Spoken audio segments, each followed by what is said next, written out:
We're at one of the most exclusive breweries in the Quad Cities. We are at an undisclosed location in Moline. Are you okay with me giving that much information away? That's perfect.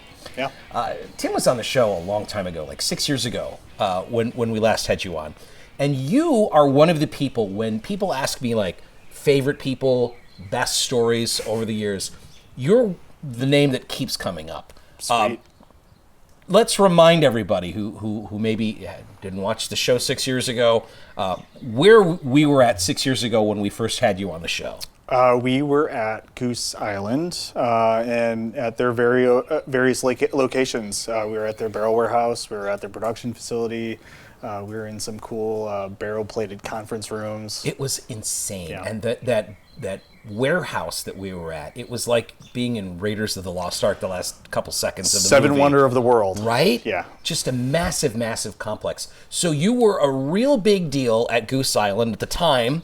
They were like flying you all over the world, right? Yeah, I was. What was your job back then? I was at that time. I was a global cross brewing manager, so I was responsible for their brewing and quality internationally.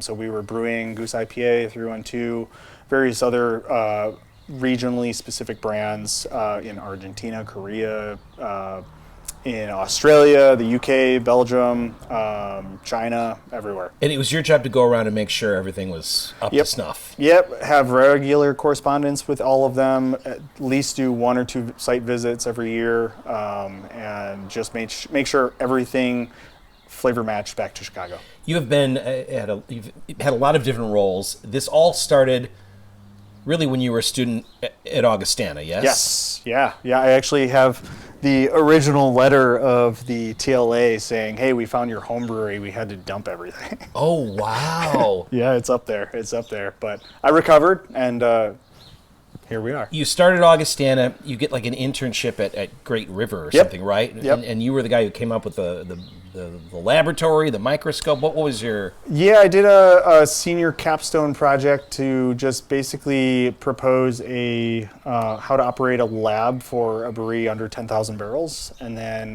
built out their SOPs. You leave here and you go to Michigan then, right? Yep. What were you doing at that brewery in Michigan? I ran their barrel program at a New Holland brewery, so Dragon's Milk, and then had the awesome opportunity to build out their sour program. When you were last in the show, you were a big deal at Goose Island. You left Goose Island, and where did you go from there?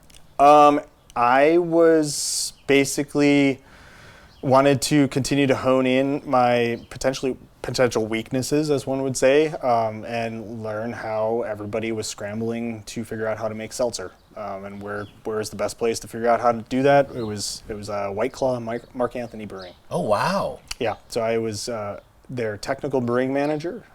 We each oversaw, as part of the tech services team, a co-packer. So I was responsible for the City Brewery La Crosse, which is about a 6.5 million barrel brewery. Right. Home of the world's largest six-pack. It is. The old Heilemann's Brewery. Yeah, I love that place. Running. It seems to me that your MO is get an incredible job with amazing experience, learn as much as you can, and then it's like you can't stop learning. Is that a problem for you?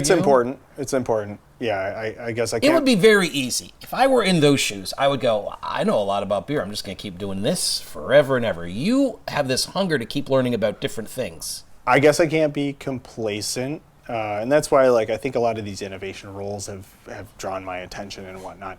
I ended up leaving because we were traveling 75% of the time. So I was leaving on Sunday evening and coming back Friday night to leave on Sunday evening again. So it got a little. The work-life balance was a little different. Okay, smart. Yeah.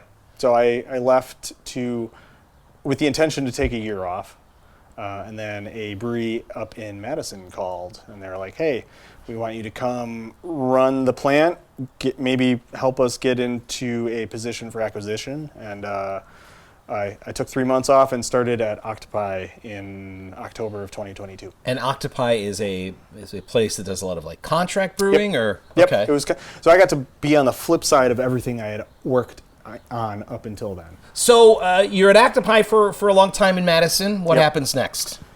We find out we're pregnant. So my wife and I had a baby girl in June of 2024. Okay. And that's the impetus to be like, hey, I put in a good 15 years. Let's slow down. I'll do the stay-at-home dad thing. Okay. Yeah. So that's why we're here at your home brewery. All you do is watch your beautiful daughter and make beer in the garage. If only that was the only case. Oh, no, you got another job, didn't you? I did. So explain what you're doing now, because it's mind-boggling all the stuff that you get done. Yeah, I still want to stay relevant. I still want to keep learning. Right. How do I do that? I'm gonna consult, and we moved back to the Quad Cities because we love it here. It's got great topography, great community. A lot of our friends are here. Great. I firmly believe that this could be a beer capital of the nation. I want to kind of pay it back and help the breweries here make good beer. So you're back in the Quad Cities and you're working as a consultant. Now, here's the thing about being a consultant. You can't really tell us a lot about what you're doing. And you can't, when you are a brewery and you have somebody consulting, that's something, there's nothing nefarious about it. You can't tell us, you can't name names, can you? I've never signed more NDAs in my freaking life, Right. let alone I barely even knew what an NDA was getting into all this. And then it was just like, all right, one after another. The few that I can mention would be, I would say Five Cities was one of my first clients, as was Twin Span. I did a full audit on their brewery. And then I'm going to begin probably helping out Blue Cat and Ribco with their next phase of getting back into beer. What exactly does a consultant do? A variety of things. As we're here, I do a lot of recipe development, new product development, be that seltzer, soda, beer, whatnot, not alcoholic. I'll do audits of the brewing process. I'll do sensory analysis of taps. I'll do sensory analysis of taps. Break that down for me. What does that mean? Honestly, if a brewery just wants feedback, and that's the hardest thing to actually achieve in this industry, right. Constructive feedback, I can come by, taste everything. If you want, I'll provide notes, and that's it. It's as simple as that, but generally I think you can pick up a lot of features and deviations and defects from just tasting beer.